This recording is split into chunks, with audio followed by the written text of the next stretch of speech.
Všetkým keresture nacionalne šveto preslavene u Horskej sali Doma kulturi. Švetočno spočala s himnu Republiki Srbiji i našu švetočnu špivanku Braca Rusini.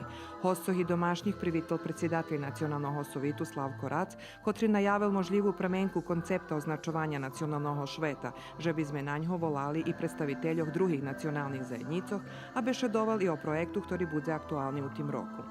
Може би то не було розумливе на центральній приславі національного швета у Бікічу, коли нам ще обратив пан Мілан Ковачевич з секретаріату за образування і національні меншини. Робіше о тим, що уж 7 рок, як спомінаме, о приходу 15 школярів з Закарпаття, наших греко-католіків, походзенням руснаців, як це і ми перед 266 роками, і їх дідові бешедували так, як і нашо.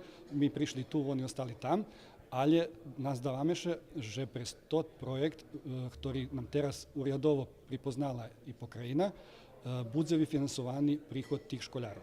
Робіше о тим, що бізьме попоняли наше русське odzeljenje gimnazije z 15 školarami z Zakarpatja.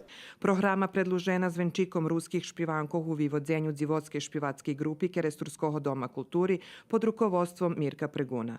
Pisnju Mihala Kovača Mladim na pamjatku interpretoval Aleksandar Mudri, a s ruskima špivankami nastupil i orkestar Doma kulturi.